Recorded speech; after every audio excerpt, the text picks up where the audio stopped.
Yeah. Good evening, everyone. So, welcome to the robotics lecture. So, Niranjan sir will take today's class. So, over to you, sir. Hi, Pranchu. Thanks. Yeah, so hi guys. Good evening, everyone. Yeah, so start with today's lecture. So this week we have a lecture today and tomorrow. So what we'll do is today, I'll quickly walk you through the simulation for the robotic arm I had showed you last time. Then we'll be doing an important topic today, that is control systems. Okay, it's a bit theoretic, so. mm, yeah, there won't be a lot of practicals today, but tomorrow it will be more of hands-on session. So tomorrow we'll be starting with ROS, and if time permits, we'll try to develop a PID controller uh, using ROS. Like, PID control is something we'll be discussing today. If not, at least I'll share with you the necessary code so that later after the course, you can try playing around with the controller in ROS simulator itself, because it seems there are not many open source simulators wherein you can play around with a PID control, right? So I think ROS is the best possible option.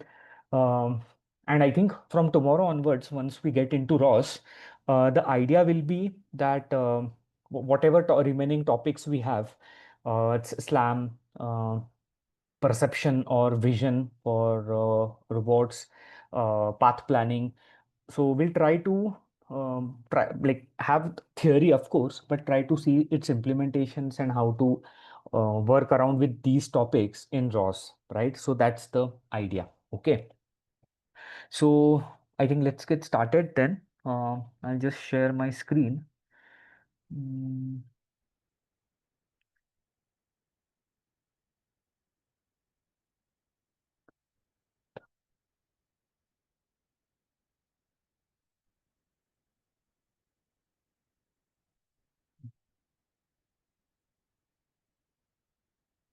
I'll just open the chat window.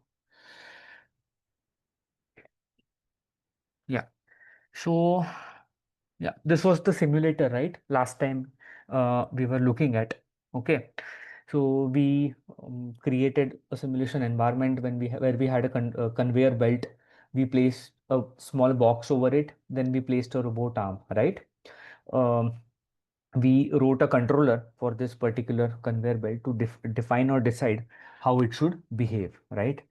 Um, Now, I mean, just to save time, I have already written the code for the ARM controller. We will be just looking at how it works. But maybe what I'll do is I'll walk you through the code. Okay. So we started with the code, I guess, last time. So if you can see, we are importing some important libraries.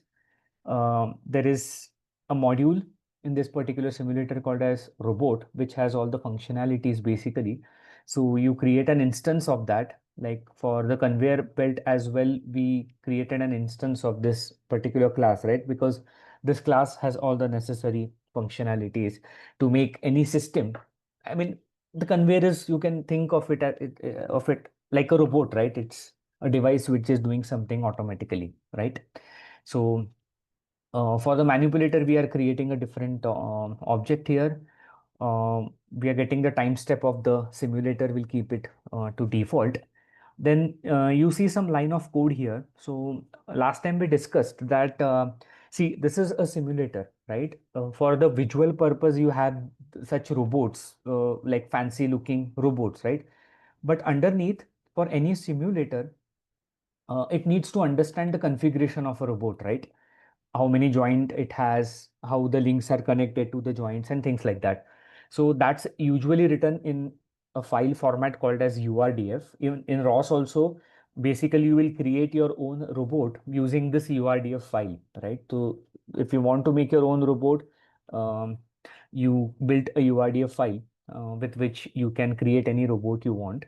So in this simulator, what's happening is it's basically taking the UIDF file of this particular robot, and for this particular controller, it is saving it in a local file, right? Because the controller needs to know the UIDF details, right?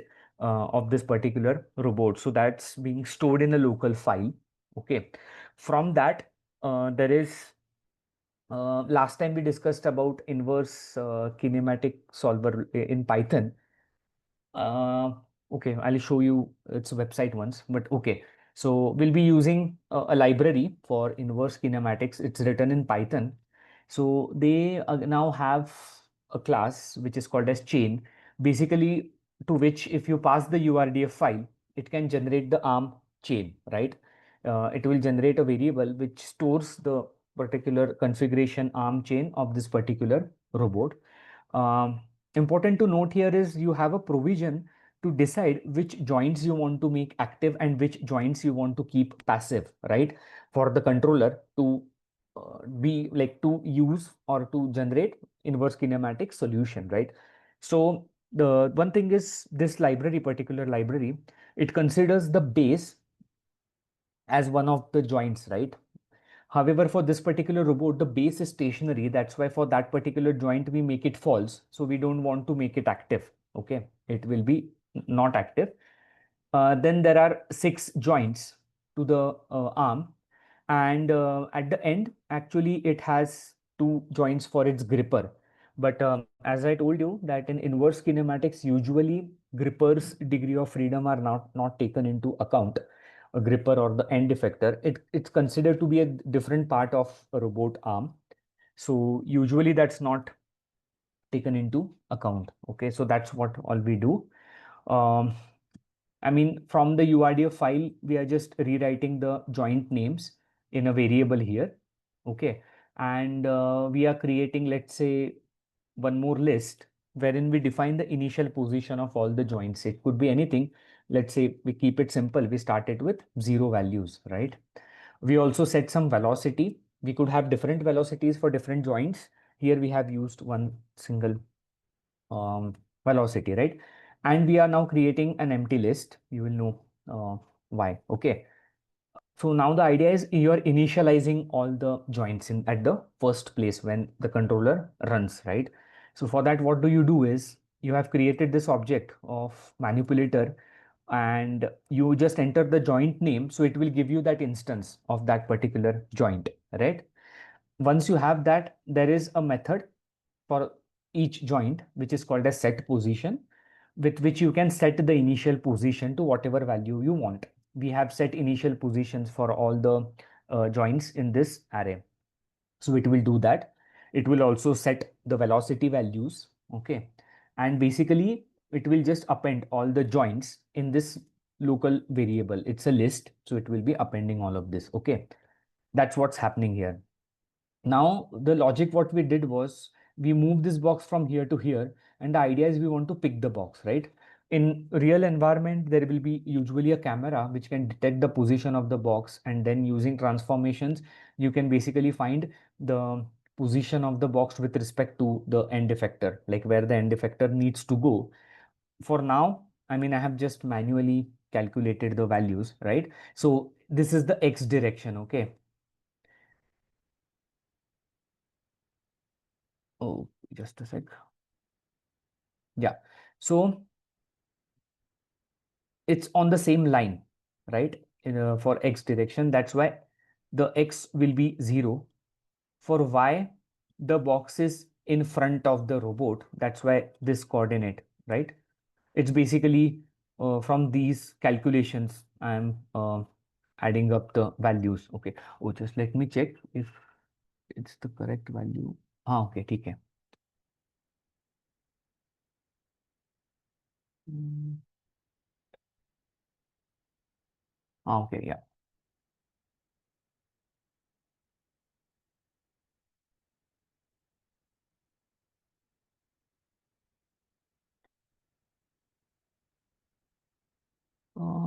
Just a sec. हाँ, it's okay. Okay, ठीक है. So we just manually write down the coordinates, okay, of the box with respect to the robot now. Now, then there are different methods written. The idea is, see, for every uh, action, every task, like you pick up the box, you move it to some home position. When you pick the box, you close your gripper. There are different actions which are written in different methods, right? And what's happening inside is, let's see, let's say this is the first action, move to the position, right?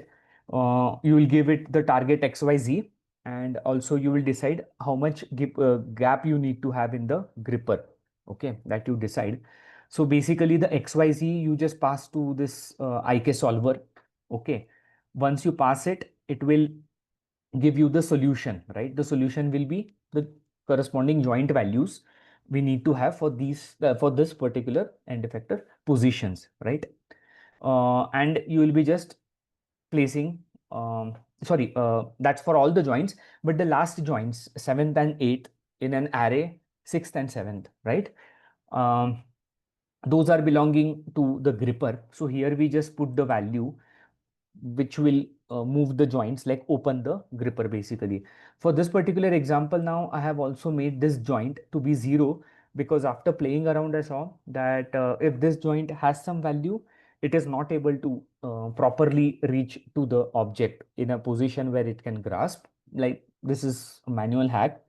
um, Probably the arm, the configuration of the arm is not very suitable for this particular task, but yeah, you might have to do some such workarounds, right, at times. So this is move to position method. And then there is gripper close, which this method will just move the joints of the gripper, nothing else. So we are setting it to some position, okay. So if you want to see, wait.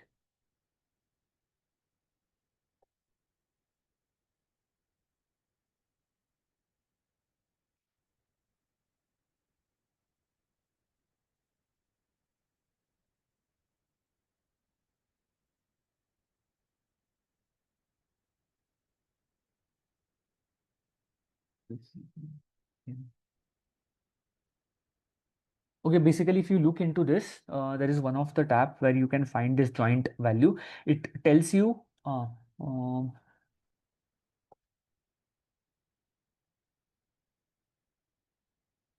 yeah, if you look here, it will give you the value, the gripper's minimum and maximum value. So from there, I decided this position, right?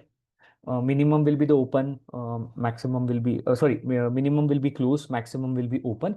So from here, you can find those values. I think for this one, it was minus 0.001 to plus 0.001. Okay. So yeah, so that's what we do with this particular function, gripper close. Okay. Now there is another function called as move to position. So once you get the object, you move your arm to some initial position. And we have just basically called different functions based on the time, right? Based on the time, because we don't have the sensor to detect the object and then do the process. But in real environment, that's how it will be. Okay. So maybe let's just load this quickly. uh, I think we did not set it, right, the controller now. So this is the arm controller. Okay.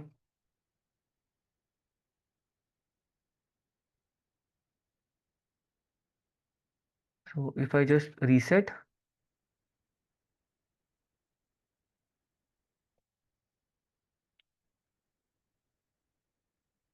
and play.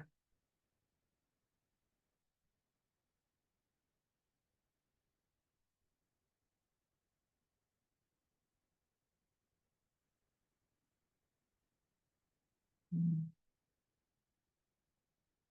why did they play?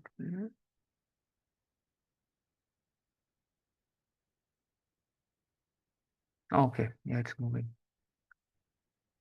So it reaches to this point, then the arm moves. Okay.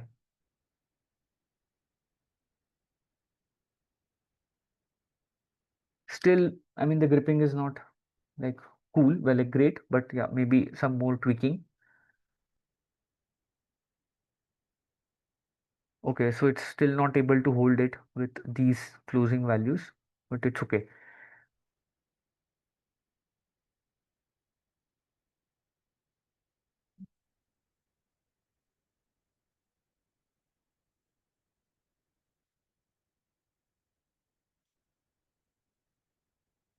Mm, Okay, I don't know why it did not move to the position. It should have moved by now. Move to position, yeah. Move. Mm, let's see.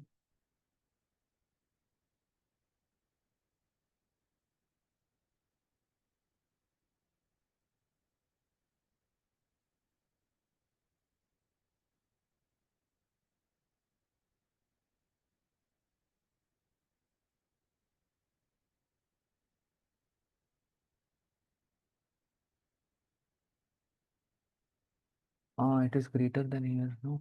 Uh, it is greater than this and less than, okay. Maybe, probably that's why. Yeah, maybe if we just change this, yeah, I think it's equal to, right? So it's going into this loop, but I mean, it should work. But yeah, so that's the basic idea, right? How this works. I don't know why this function is not getting executed, or maybe something is going wrong here. We'll have to see.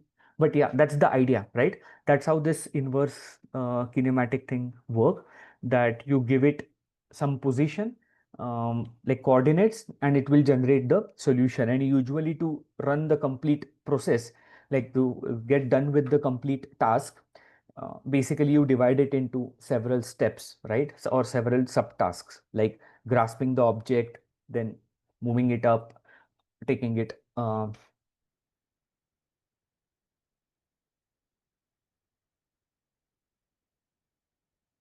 No, no, it will be else if, right? It has to be one of the three conditions. Maybe just the timings, or probably it got stuck because it did not pick up the box properly.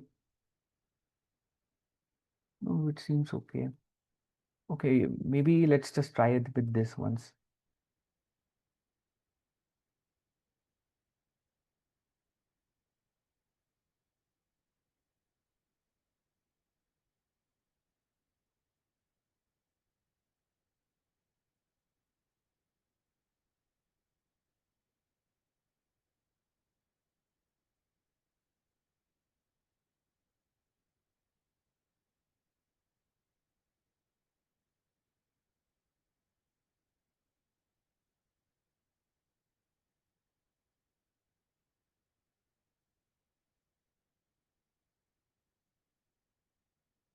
No, it's not picking up.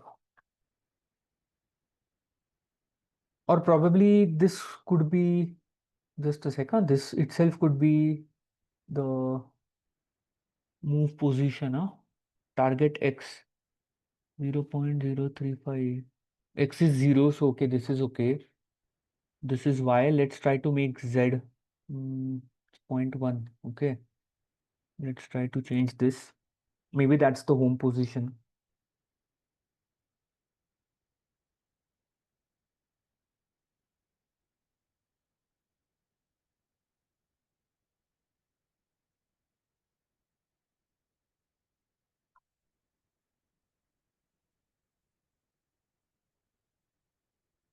Okay, let's see from this angle.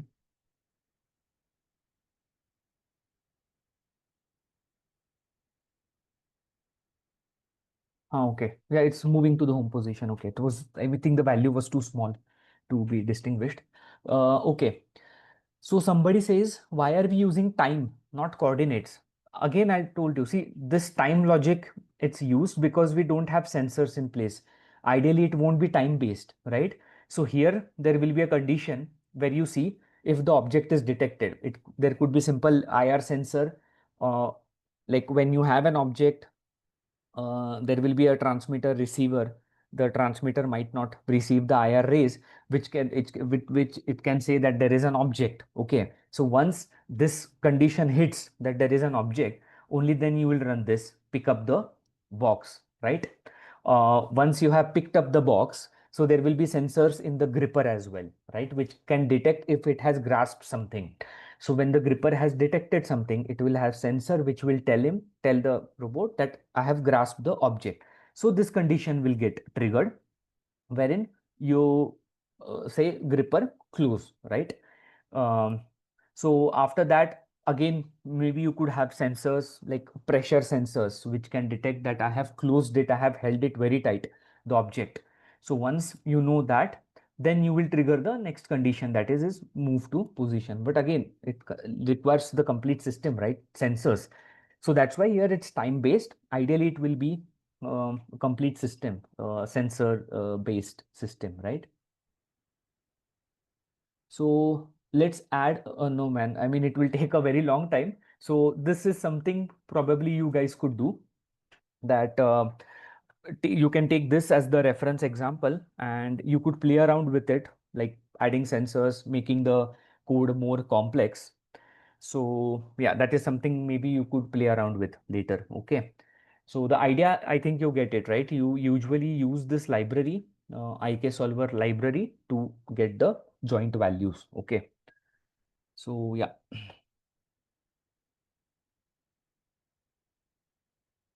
so that's about the simulator and the inverse part, right? Um, I'll be sharing this code with you in a proper format, file format.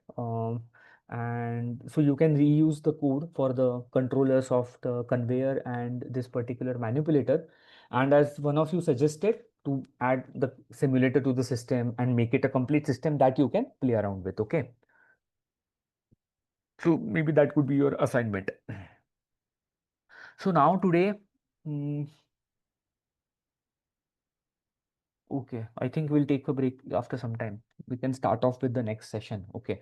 So the next session is an important session, and it's something which is used in robotics quite often, rather everywhere. So we'll be talking about something called as control systems, and we'll focus on a control system or a controller called as a PID controller, which is quite often used in robotics. Okay. So now in ROS, I mean, they already have PID controllers implemented, and usually we reuse those unless you want to focus or do a research in just the control aspect, right?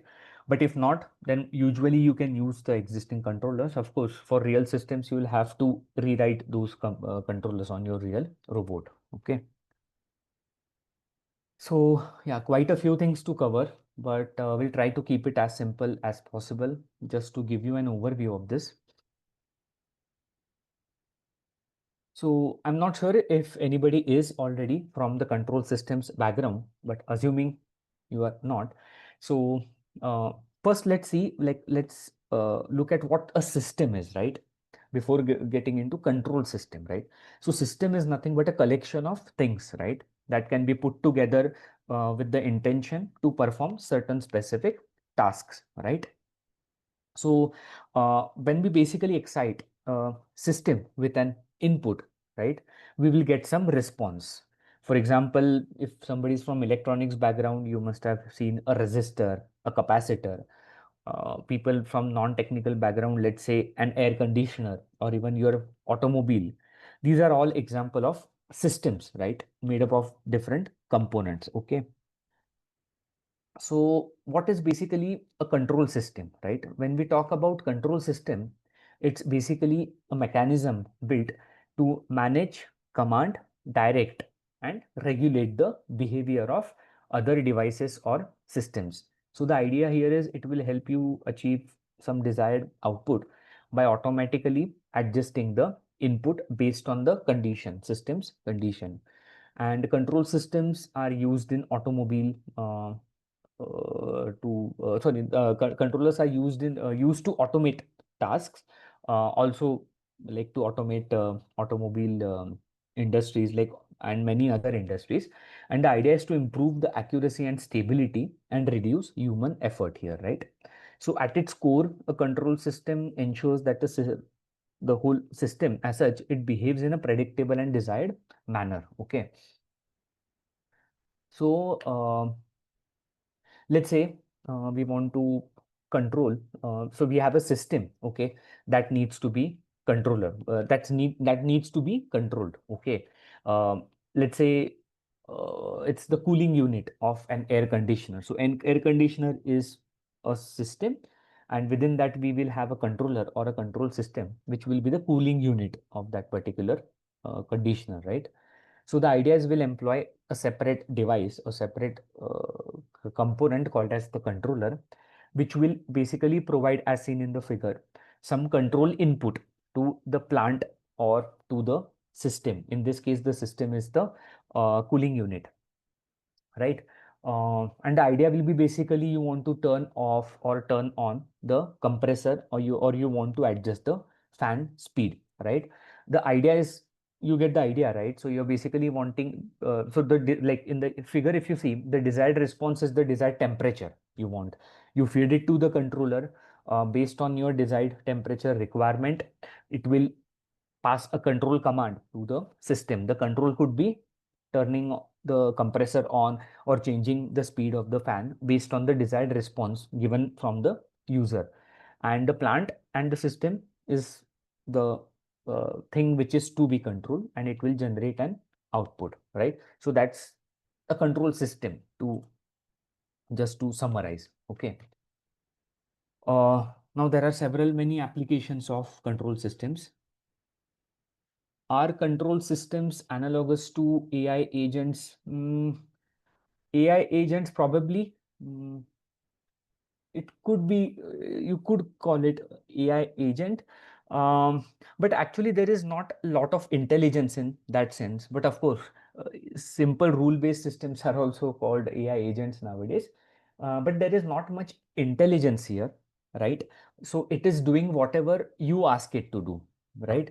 So like for home automation, let's say maintaining the room temperature, right? But who tells where how this could be AI based is, so there will be a controller which is maintaining the room temperature like to some desired value which you set, right? Your air conditioner here. Now additional AI here would be, it will also see if there is somebody in the room, right? Nowadays they are claiming to have AI technology in the air conditioners as well. So what simple tweaks they do is, it can detect presence of somebody in the room. Maybe you can also consider number of people in the room, and based on that adjust the temperature, right? So this could be AI based system. Control system is more or less like it will do what you ask it to do in the best possible way. uh, Not in terms of intelligence, but in terms of configuration, no, not really. Okay. So many applications, there is home automation. So when you think of automation at high level, there will be some AI system, let's say, and lower level, to execute the system, to execute the actions, you need a control mechanism. So if you think of an autonomous vehicle, it's a very complex AI agent, right? If you tell the autonomous vehicle that it needs to slow down now, right? So the actual thing of slowing down, that is taken care of by the controller, like actually executing the action, what action to take, high level intelligence system is telling. But when it comes to actually executing the action, that's where uh, control comes into picture. Okay.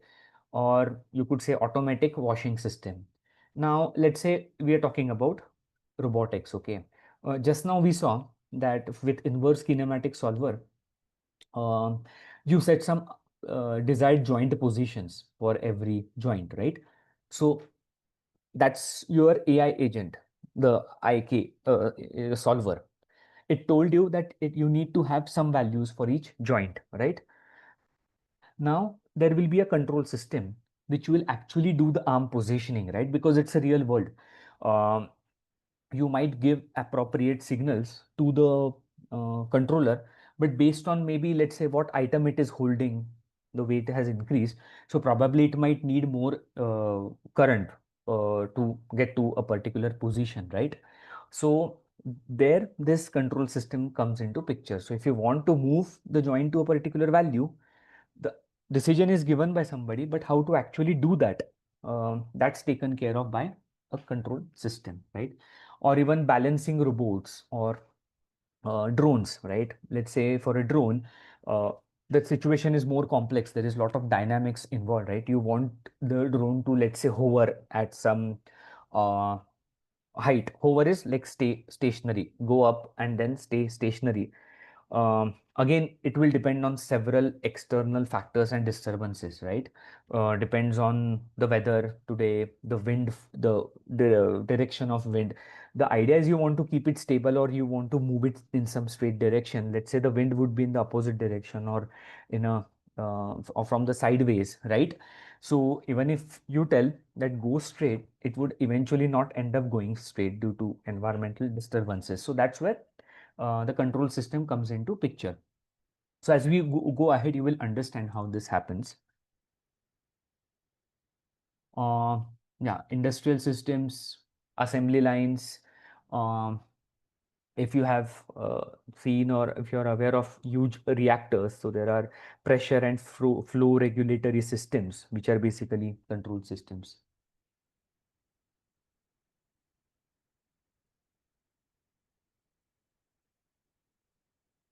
Last line, assembly line motor control. So in industrial systems, in industrial automation, there is a lot of control system involved. Like you have this assembly lines we just saw, right? The conveyor belt. Likewise, you have very long assembly lines. So to control that, you have a control system in place. If you think of huge chemical reactors, they have pressure and flow regulatory systems because you don't want excessive flow or excessive pressure accumulating in the reactors. It's very critical. So, I mean, these systems are actually very critical, and having a good controller or a control system with minimal noise becomes very critical in such situations. In vehicles also, you must have seen the cruise controls or the braking systems, ABS, or automatic gear shifting, right? So again, based on the speed, when to shift the gear is taken care of by high level intelligence. But once you're told that you need to shift the gear, to make sure that you actually shift the gear to that particular uh, value is taken care of by a control system. Okay. So let's imagine you want to cook a potato at home, okay, using a traditional microwave, right? So you set a fixed timer on the microwave, let's say 5 minutes, and you just let it run. Okay. Now the cooking depends on several factors, right? It depends on the size of the potato, the water content of that particular potato, how fresh or old that potato is, right? I mean, different aspects. There are different aspects involved here.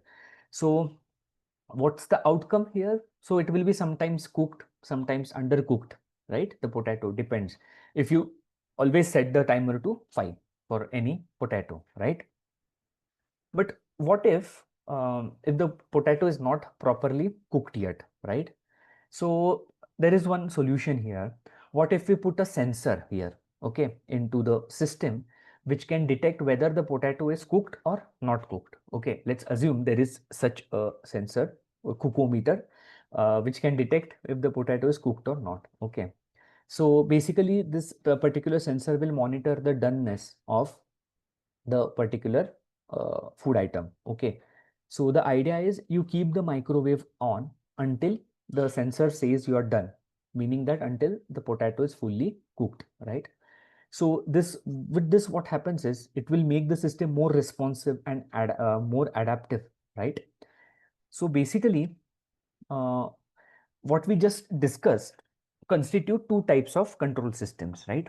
One is the open loop control system, and the second type, where we added a sensor, is actually a closed loop control system. So you can imagine in the first version, the time was fixed, and irrespective of what the outcome was, the process stopped, right? Whereas in the second version, you get a feedback from a sensor, and it basically it's a closed loop system. So that's why it's called closed loop system. We'll see it ahead. But these are the two fundamental control systems, right? Of course, you can imagine open loop control system is not very useful in that sense.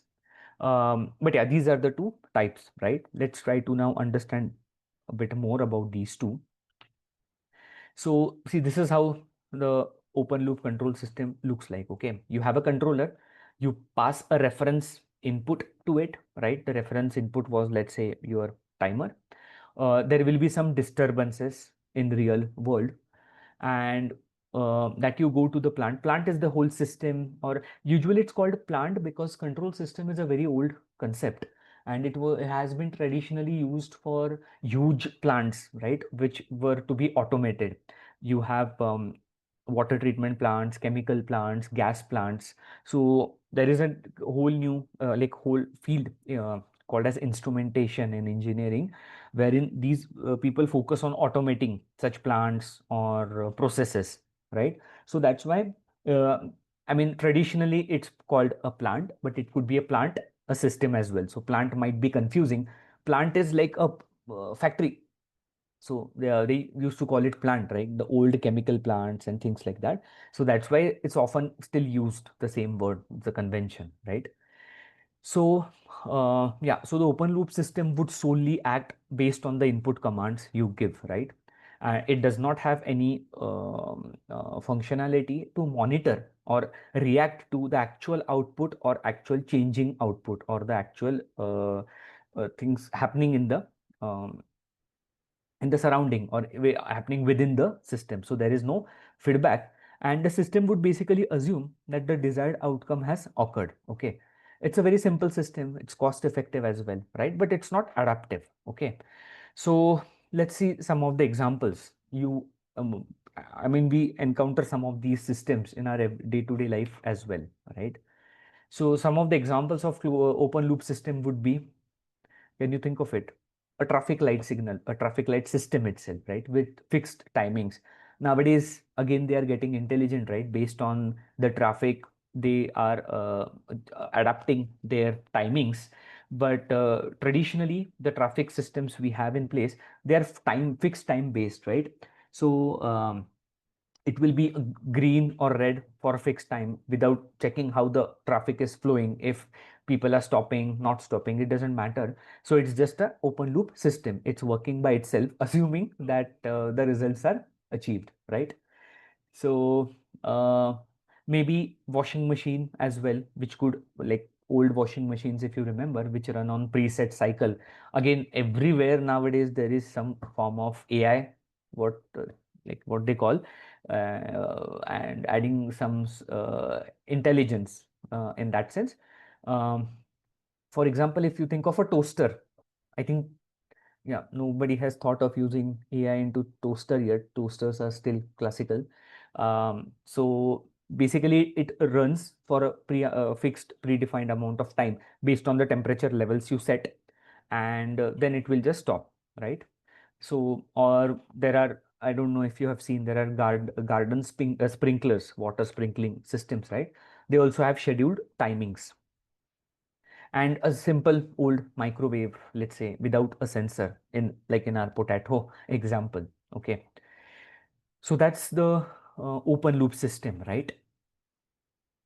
So when it comes to robotics, or autonomous driving or any automation task, mostly we are interested in closed loop systems, right?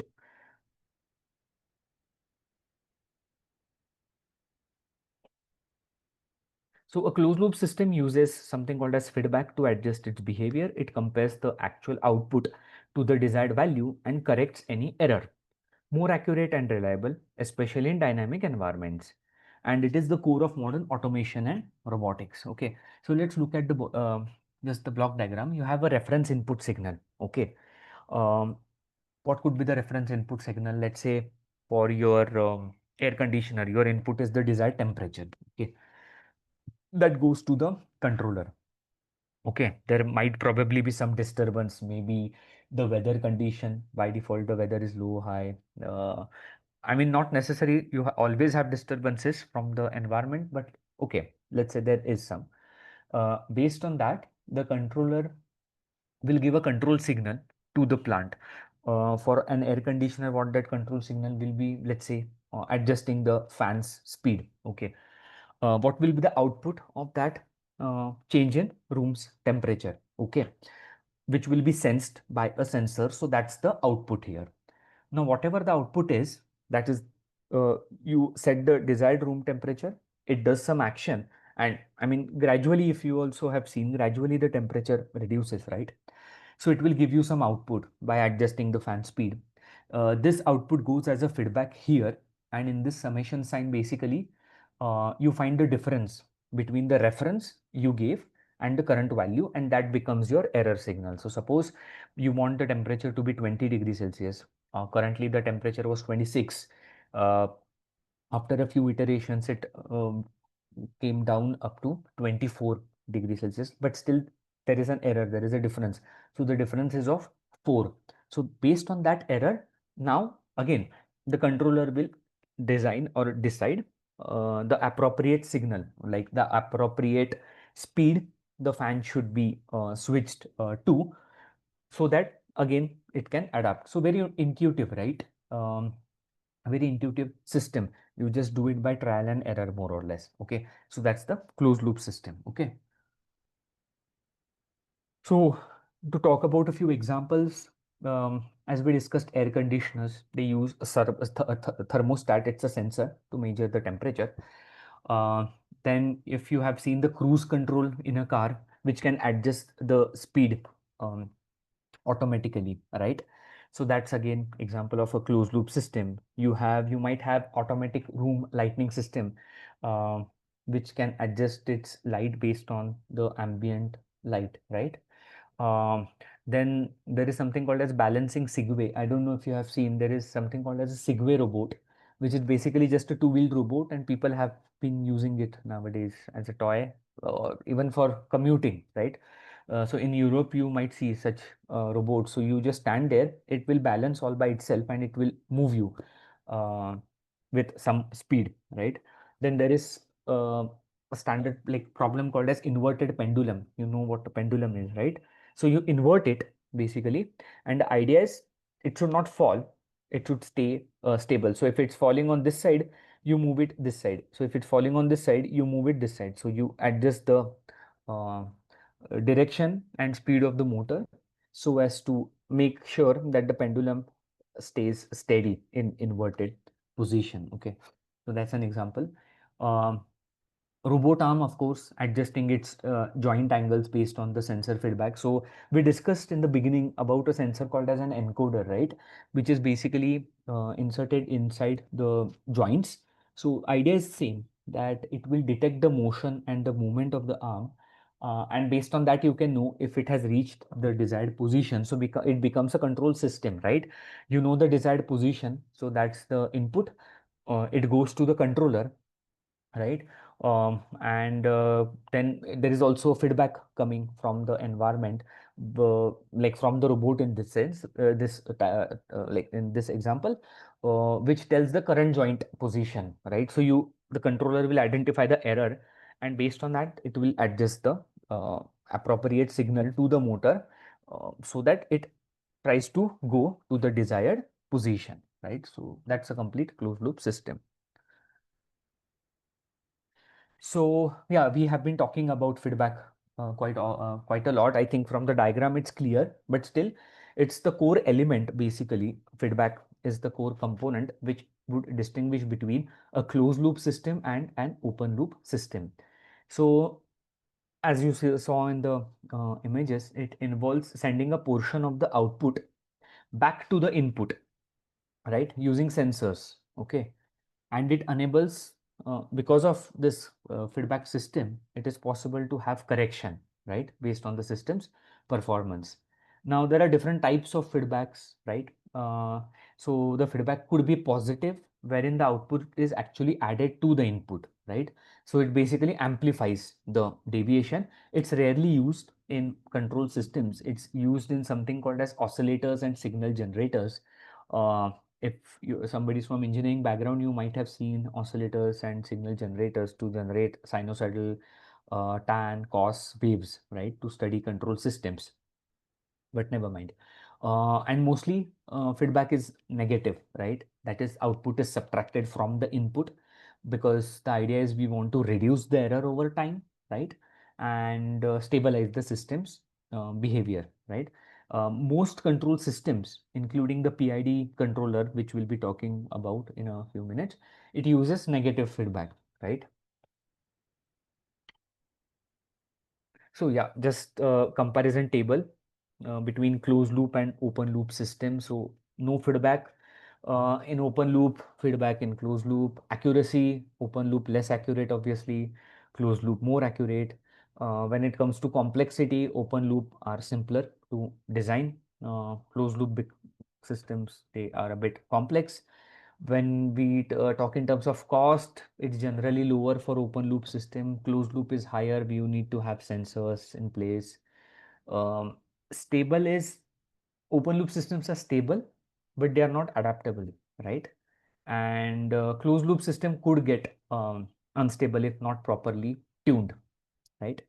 And yeah, the examples. Okay. So,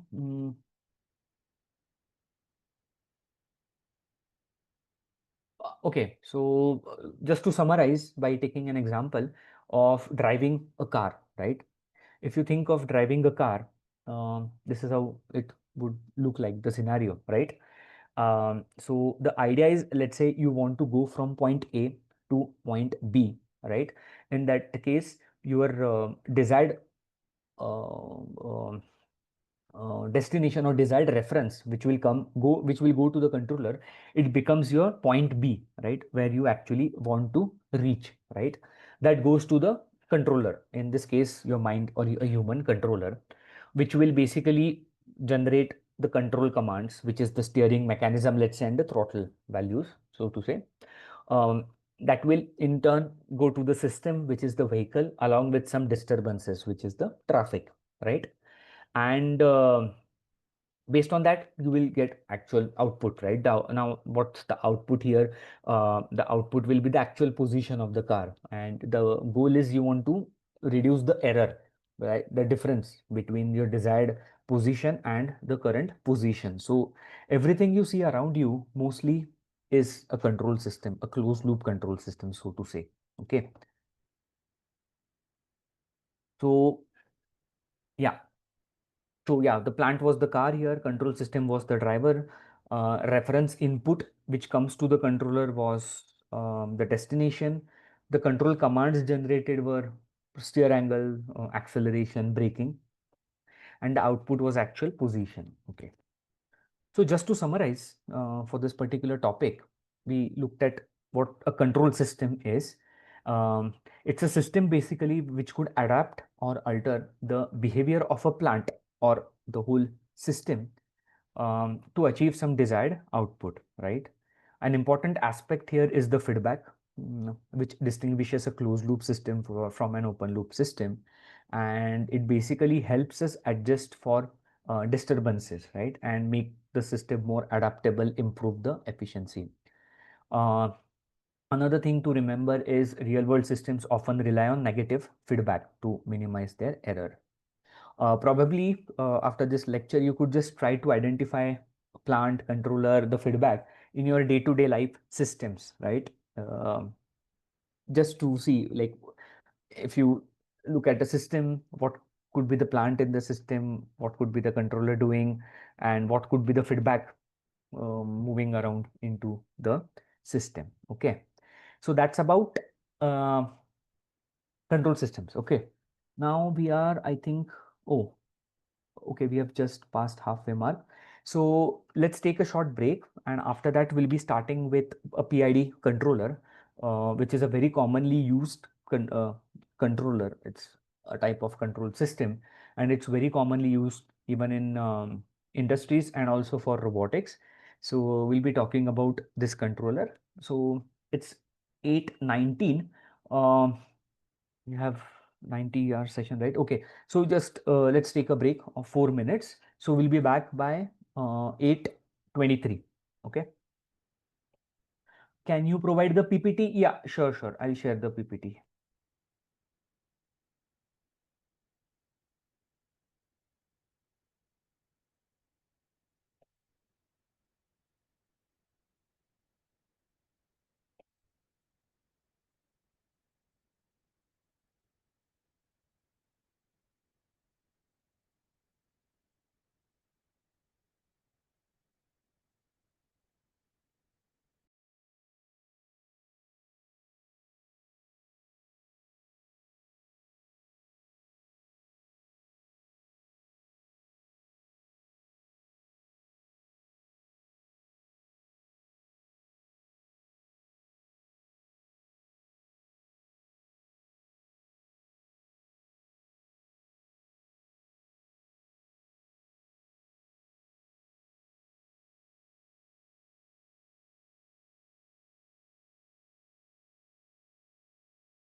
So yes, guys, I hope everybody is back.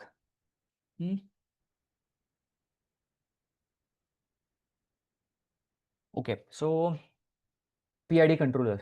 So PID basically stands for, just a sec, I think there was some question. Okay, yeah. So PID stands for proportional integral derivative controllers. Okay, and they have been in use since early 20th century, right? They are, you can see them in almost all the fields which require automatic control, including manufacturing, robotics, power plants, industrial processes, even in aerospace and in automotive systems, right? Uh, Actually, I just got this from one of the articles that as of 2021, the global PID controller market was valued at $1.42 billion, right? Just the PID control. And the forecast is 1.94 uh, by 2029. But yeah, uh, so it's quite often and widely used in robotics. As I told you, once we are done with once we start with ROS, I'll try to add in a short session wherein we can just walk through a PID controller, or at least I'll share some documentation with you, wherein you can just uh, using the same code, and you'll be knowing ROS also by then.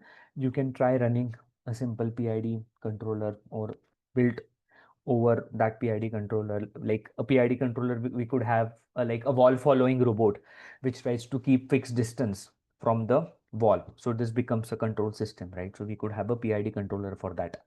So yeah, anyways. So what exactly is a PID controller? So you have something called as the PID loop function, that is your controller, wherein you pass in the reference, right? That is the set point, just like the air conditioner example, right? Um, from there you give the control system. Again, the diagram is of the control system itself, right? So from the PID controller, you give the control output, the control command, to the equipment, the system, the plant, whatever you call it, right? That gives an output, the process variable. Now these terms might be confusing or weird, but these are associated with the control system or control theory, which is again a very old field. So that's why you might find these words bit out of place, but these are more related to the controls and process automation. So that's why process variables and things like that, right? So again, from whatever variable you generate, you sense it through a sensor that becomes the measured process variable, which is passed on to the controller, and the loop uh, keeps, like, it continues. It's a closed loop system, you can think of. Uh, just a sec. I missed a few classes. Do no, we'll start ROS tomorrow. Yeah. Again, ROS is quite vast, but I'll get you introduced to the main concepts of ROS, how to move or play around with the framework as such. But of course, you will have to spend in some time to understand and get a grasp of ROS, because it's very vast. But few like basic things we need to know. And once you know that, you can yourself later play around. We'll try to explore as many developed packages in ROS as possible as we proceed through different topics. But still, I mean, there could be a 15-hour course on just ROS itself. It's that vast, but it's okay. The community is very nice, very active. So if you ask some question within few minutes, like globally people are working on it. So within a few minutes, you might get a response. It's that, like, any question, any doubt, you get a reply and you get the solution as well. Anyways, yeah, let's get back. So PID. Um, okay, so the idea is it adjusts the control input, right, based on the error signal. Now, what's an error? We discussed error is the desired value you want something to reach to, minus the measured value of that particular variable. We talked about the air conditioner example. Um, Now, a PID controller it actually calculates outputs using three terms or three concepts. That is proportional, which is actually um, finding or uh, giving you value based on its response to the current error, right? Then there is something called as integral term, which basically generates a response to accumulated past errors. And then there is this derivative term, which can basically predict any possible future error trends. Okay. And the overall goal here is to minimize the error and reach the target quickly and accurately. Okay. So at a higher level, if you think PID controller, it blends memory in the form of integral component. It blends anticipation kind of future in the form of D, that the derivative term. And then it also has immediate reaction P, um, into one cohesive feedback strategy. Now you will understand why all this blend together makes sense, and it's very useful or effective in real environments. Okay. So again, just a bit different diagram. How does the controller work? Um, so it receives the set point and compares it with the process or the variable uh, environment variable, and based on the error, the controller will be calculating a control signal, which will give to some actuating device, right? It could be a motor, it could be um, for AC, like fan controlling, speed control. So some actuation or actuator device which can take actual actions, right? Um, and the signal drives an actuator, yeah. And the feedback loop is closed via sensor measuring the actual output. Okay. A simple example wherein you want to maintain the temperature of a furnace, right? Um, so there are several chemical plants where they have furnaces, right, which are running at a very high temperature. And um, I mean, it's all automated, but it's a very critical system, right? The temperature, it needs to be maintained at exactly the same desired temperature, else it could be catastrophic. Like huge plants, um, very reactive chemicals. So all these systems actually use a PID controller to do the complete control, right?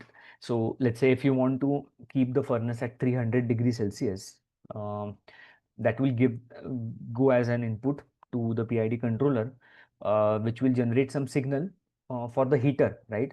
Maybe a burner turning on, or uh, moving the knob of the burner to increase the temperature. Um, Based on that, that will go to the system, that is the furnace itself.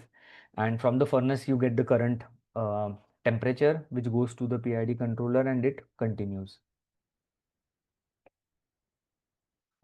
Sir, but in furnace, aren't we adding feedback? Yes, yes, there is a feedback. So this is the feedback, right? See, 300-degree desired, right? Goes to PID.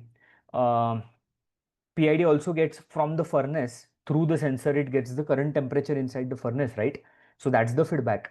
You calculate the error and generate a control signal, pass it to the heater. Heater is the actuator here who will take some action. You take the action, it goes to the furnace. Again, from the furnace, what do you receive is the current temperature. So this current temperature is the feedback, right? So let's first quickly look at the equation of the PID controller. It might look complicated, but it's not, it's simple. Okay. Again, you don't need to memorize or remember, let's just try to get the intuition behind the equation. Okay. So as I told, a PID controller will basically calculate output in three terms. There is a proportional term, which is based on the present error. There is integral term, which is based on the accumulated errors. What do you mean by accumulated errors? I hope you understand. For example, if you want to set a temperature to certain level, but it has not reached to that level, there is still some difference. So this keeps on accumulating, right? More the time has gone, it's for the more duration, the desired temperature has stayed away. from sorry, the actual temperature has stayed away from the desired temperature. So this keeps accumulating.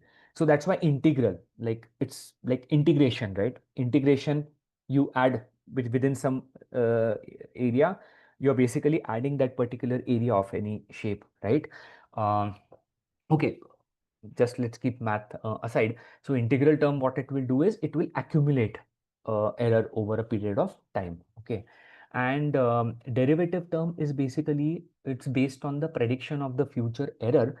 Uh, Although this might be a little bit misleading.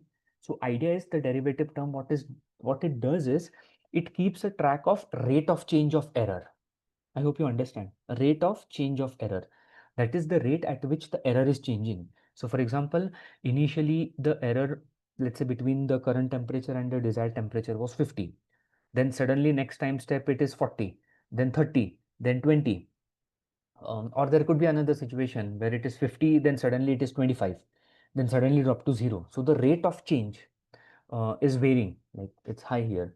So the idea is the what the derivative term will do, it will keep a track of this rate of change of error, and based on this, it basically does the work of damping the error, meaning that with this term what happens is um, the rate of change of error will be reduced, right? Because the idea is if it's changing too quickly, the system will become unstable, you will see going ahead.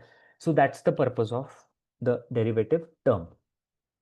So, uh, so yeah, based on the prediction of the future error, it is, right? Because it's the rate of change, right? So it's kind of based on the rate of change of error. It's anticipating how the error will change in the future as well, right? If the rate of change is high, you can assume that it will continue to stay high, and based on that, it will just slow it down. So gradually, steadily reach to the desired point or desired set point.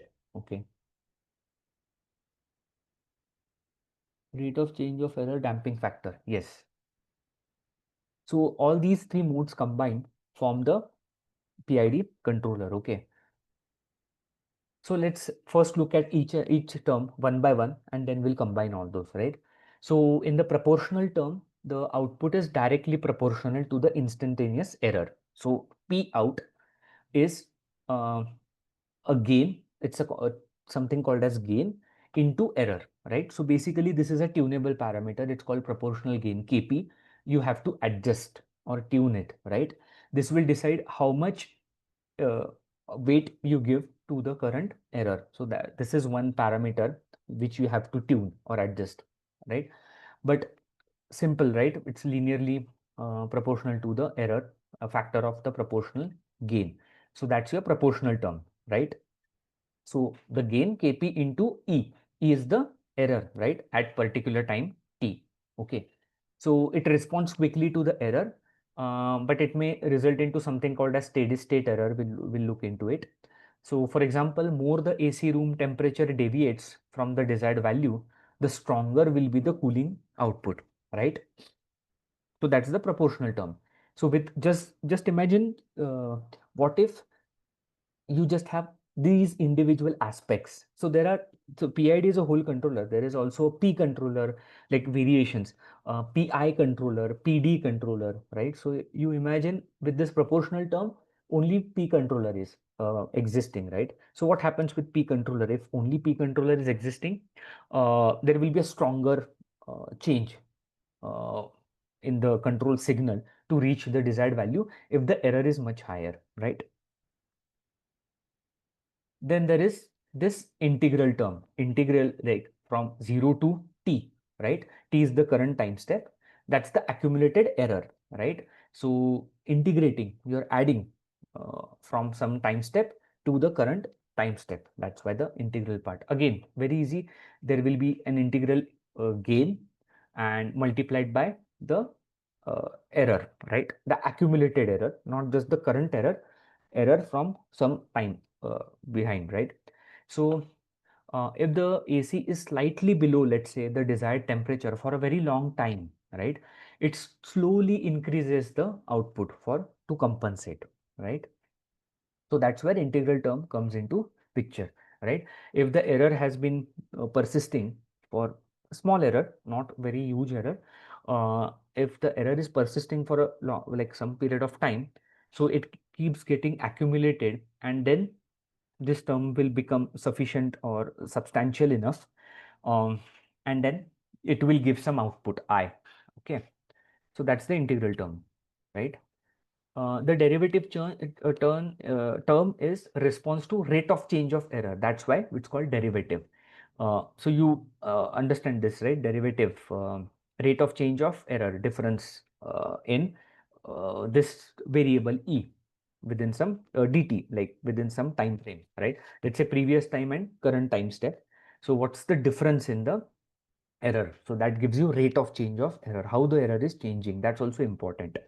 And again, you just multiply it by another gain factor called as the derivative gain. So you have three gain factors, like the weight factors, which will decide how much impact to give to this particular aspect of error, right? It will help reduce overshoots and predict behavior. Show you some graphs where you will understand what these keywords mean. But for example, if the AC error is decreasing very rapidly, this derivative term, what it will do is it tempers the cooling to avoid overshoot, right? So it will avoid any rapid changes. You want smooth transition, right? You don't want rapid changes. Just imagine you're driving a vehicle and you need to stop at the signal. Okay, how do you slow down? You anticipate from behind and you gradually apply brake, right? Just imagine if you don't anticipate this, or you don't take into account the speed at which the vehicle is lowering, the rate at which the vehicle is lowering its speed. You will have an oscillatory behavior, like it'll slow down, again you will hit the accelerator, it will slow down, again hit the accelerator, just to reach to just to stop before the mm, red light, right? So internally, all actually these controllers we also demonstrate, right, while taking any action. So it's a closed loop system, and we actually have these behaviors in place somewhere hidden, right? So these are the three terms of a PID controller. Okay, we looked at each term's equation as well, how that particular term generates an output. Okay, so if you combine all of these, that becomes the total output of the PID controller, represented by U. U is the control signal at particular time t. So it's the KP part into the error plus the KI part, which was KI into the integration of error accumulated over time, plus the KD, the gain of the derivative term, into the rate of change of error. That's it. This is the equation of a PID controller. Okay. Again, you don't need to remember this, but just to give you an intuition. So it's addition of P, I, and D components, all depending on the errors, right? Uh, to more formally define, so this is the block diagram. Again, it's similar to what we have been looking at. See, only the difference is here you have the set point, the reference input. Again, this is the feedback coming from the process, which gives the output. You calculate the output, you give it here. An error is generated. Now this, you see the three blocks. Those are basically components of the PID controller. They'll be all summed up, and that will generate the output command. Okay, so yeah, again, revisiting different components, this, like previously we saw, was with respect to the equation.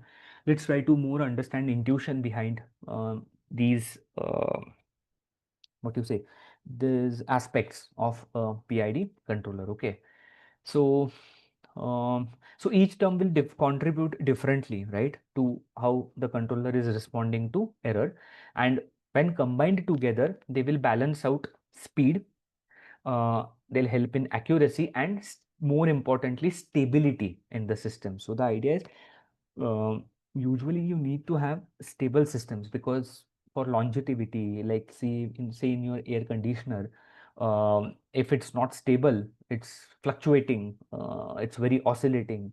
So the system will go bad in some time, and it won't give accuracy as well, right? So the desired temperature will never be, let's say, 20. It will always keep fluctuating between 1921, 1921. So that's not an optimal system, right? So all these three combined actually make up a system which gives accurate output, um, and stable as well. Stable in, yeah, gives stability as well. Yeah. So thinking in terms of time, uh, it uses a combination of control actions based on time perspective. If you think of that way. So the P term, the P component, the proportional component acts on the present as we discussed. I component, it accumulates the error from the past, so it works on the past. And D term basically anticipates the error in the future based on rate of change of error. So it works from the future. Okay. And all these three combined helps the controller to react uh, to immediate deviations, right? If there are sudden changes, the P can take this changes the disturbance, right? If there is a sudden change in something, let's say you are riding a car trying to brake, there is a slippery road, so you are applying brakes, but it's behaving in some different way, right? So there is disturbance. So the P part can basically react to these immediate deviations, right? The I part, what it can do is basically it can eliminate the lingering offsets over time, meaning that if there are some small errors which have been pertaining for a very long time, uh, this I part can actually help you to overcome that, right? Often you will think, if you think in that sense, if you just have P, a system which is just dependent on the proportional part, right?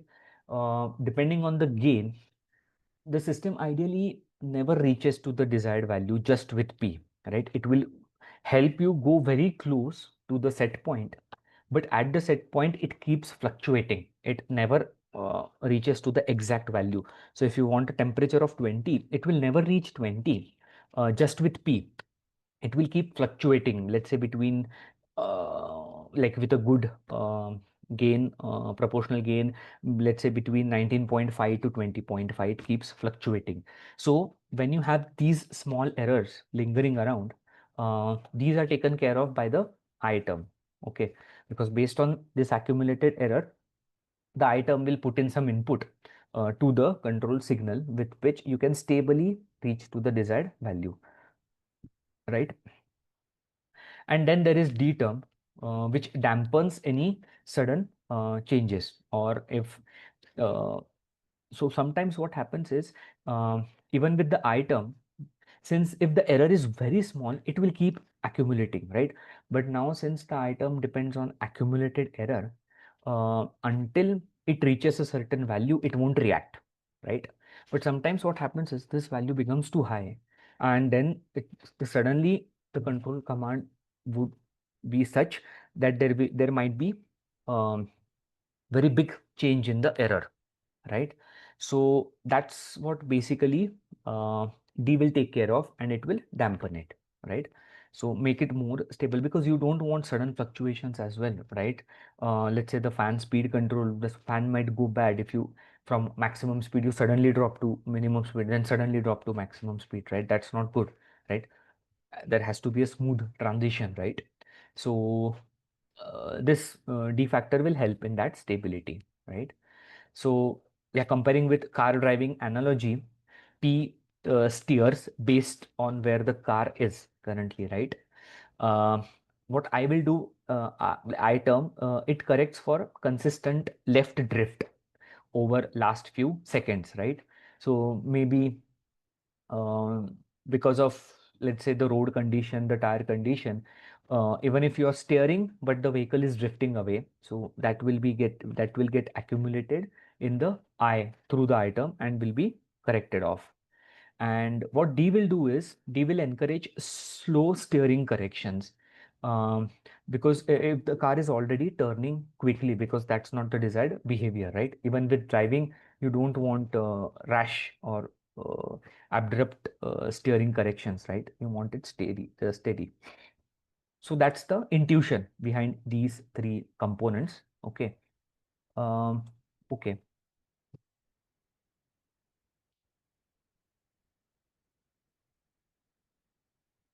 So the proportional term, we already discussed, it's directly proportional to the error. Mathematically, we discussed. So higher K, like the gain, if the gain is higher, it means the response will be faster because this term will be big, right? And the controller tries harder to fix the error. But if Kp is made too high, the system may start oscillating, right? Or it may become unstable. If Kp is kept too low, the system becomes very slow, right? And may not reach the set point effectively because it will take many steps to reach there. So you need to find an optimal value of Kp. Uh, and yeah, then there is something called a steady state error, which we have discussed. I'll show you visually, right? So this is the graph. Okay. So you see the blue line. This is the set point of the reference set point for some desired variable. Now, if you see, let's say K is this 1.6, this, I think it's purple colored value, right? If that's the case, this is how it will behave. See, it will increase, shoot up, then again shoot in the downward direction, and gradually it will stabilize, right? If we keep a little bit lower K's value, the oscillation will be less. Um, Still there will be a bit, but then it will be stabilizing gradually, right? And if the Kp is small enough, not too small, of course, but is or just right value, then it will stably reach the desired set point. Of course, it takes some time, but it is stably reaching there, right? So that's the effect of different Kp values, right? And that's one of the important aspects, or there is a whole field of PID tuning, like ways of tuning PID parameters, right? And it's a very important step while building a PID controller. So to mention about steady state error, so see the green dotted line is the set point. Um, Blue is the control signal, like how you're controlling or changing. And then red is the process variable, which we are monitoring, right? Now, if you see, it oscillates a bit, then it stabilizes, but it's always offset. There is always an offset with respect to the set point. So in reality, that's how just a P controller works like. It would never reach the set point. It will, even with a very good value, it will reach very close to the set point. But as I mentioned, there will be some error, and that error is often called steady state error. Okay. So to overcome that, we usually use the integral term, right? It ensures that even small and lasting errors, they are corrected, leading to zero steady state error. But there is a trade-off again. Too much of integral action would cause integral wind up, like basically resulting into overshooting and instability, right? So for example, again, uh, see, this is the value, this is the blue is the reference signal. Let's say value of Ki is 2. Then you see this black line, which is fluctuating quite a lot. Then you have the red one, wherein Ki value is, let's say, set at 5. It gradually reaches the reference signal. And then there is this green line, right, wherein you have some values for Kp, Ki, and Kd. Uh, Maybe more could be improved more, but let's just look at the Ki value here. So if the Ki value is between zero point 0.5 and 2, it will reach close to the reference signal early than red. It will be less oscillatory than black. So it will be in between. So you have to come up with right set of all three parameter values. Okay. And the D term, it helps reduce the overshooting, and it will improve the settling time, right? So it's often useful in systems which have some inertia or delays like robotics or even in motion control, right? So you understand inertia, right? Due to stationary motion, due to stationary state, the initial input required to move the system is more, right? Like when you're moving a vehicle, stationary vehicle, you might have to apply a lot of force. But once the vehicle is in motion, you don't need that force because it's in motion, right? Likewise, in robotics, when the arm is stationary, initially you might have to apply more current for it to move. And later, once it is moving, you won't have to apply the same current, right? So in this case, there would be a possibility of overshooting where derivative term plays an important role. So, so yeah, again, different values of KD tried here, right? Uh, so let's say with KD as zero point 0.5, it oscillates a bit, but then it stabilizes, right? Again, with KD being 2, it reaches the reference point a bit late. And again, it stabilizes more or less with along with KD being zero point 0.5, right? So different values will generate different responses, right? So I had a case study of autonomous vehicle braking system, but I think we don't have much time. Again, it was about elaborating the same concepts with respect to a more um, like application or case study based approach. But I think we have discussed what I was supposed to discuss here. But let's say quickly we'll talk. So we have a vehicle which needs to be smoothly stopped, right, at some desired distance. So the plant here becomes the vehicle, controller is the braking system, set point is the distance to the stop line, which has to be 0, right? And the sensor is your distance sensor, right? And the actuation system is the braking system here, right? There could be disturbances like slope, wind, road friction to this particular system. So if you use only the proportional control, the braking force is applied proportional to the distance error, right? So the closer the vehicle gets to the stop point, the force will become weaker, right? And the issue is it may never reach the exactly 0 point, right? Because for even for small error, you so see if you keep the gain very small, then when it reaches situation when there are very small errors, probably just with p it might reach to that value, right? But in that case, uh, from initial point itself it won't reach close to the set the desired value if the gain is very small.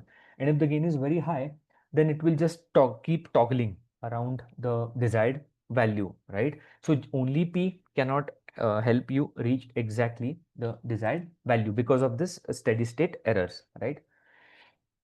So comes the integral part, which is accumulating the error over time. It can boost your braking effort to eliminate steady state error when the error is less, reducing, right? Um, and with this, car can eventually come to a complete stop at the desired point.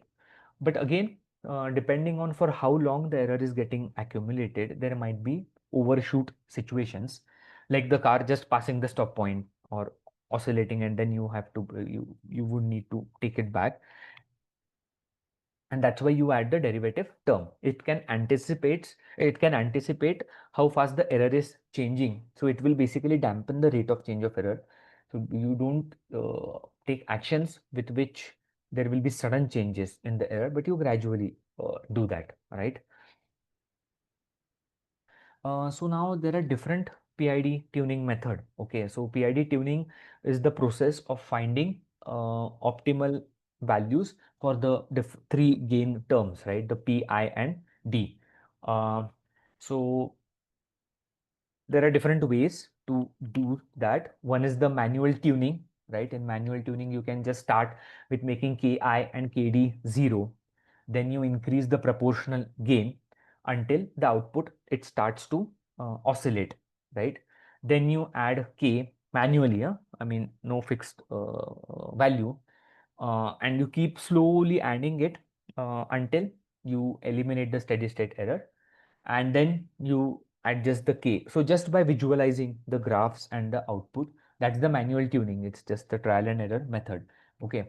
Then there is something called as Ziegler-Nicholas tuning method, which is quite common and being used for PID tuning with different improvements, right? Again, here, what the idea is, you set Ki and Kd to 0 in the beginning, okay? Then again, you will increase Kp until the time the system outputs oscillations with constant amplitude. I'll show you a figure in the next slide where you will understand this, but just imagine, so you keep increasing Kp until the output of the system, it will oscillate, okay? And oscillations, like the shape it is making, it has constant amplitude, okay? Once that Kp has reached, you record that Kp and you call it Ku.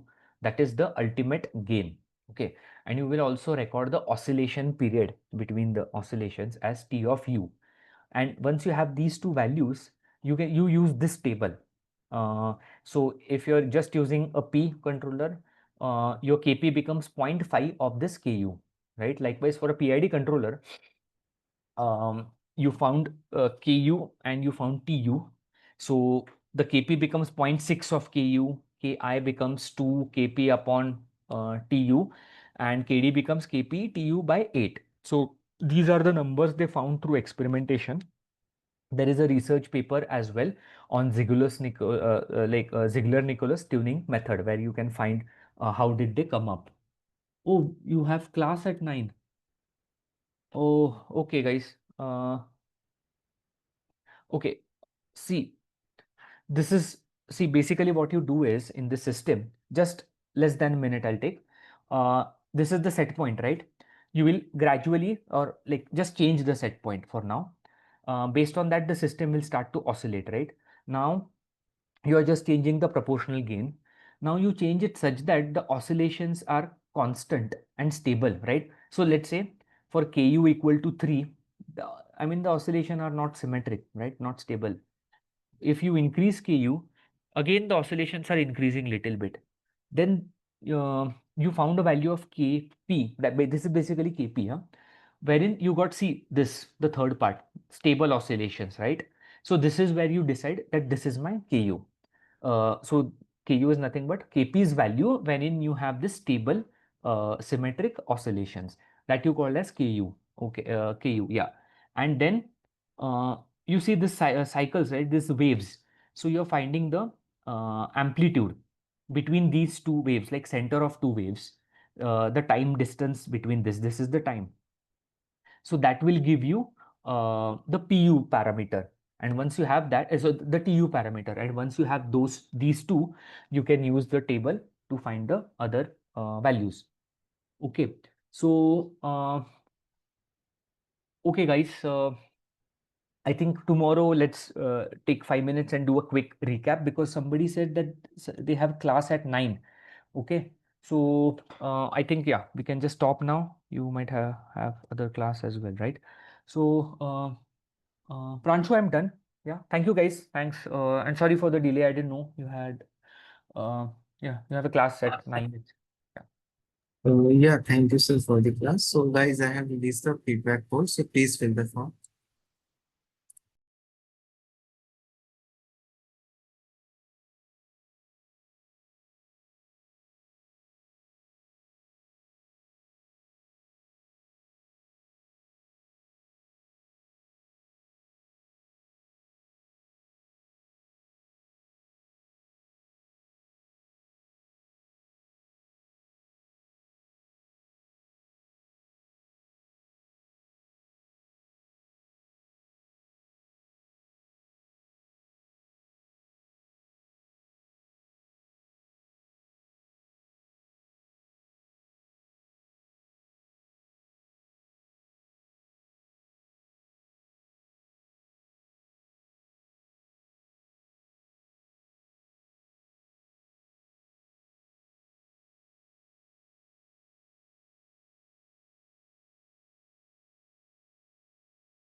Guys, I am ending the session.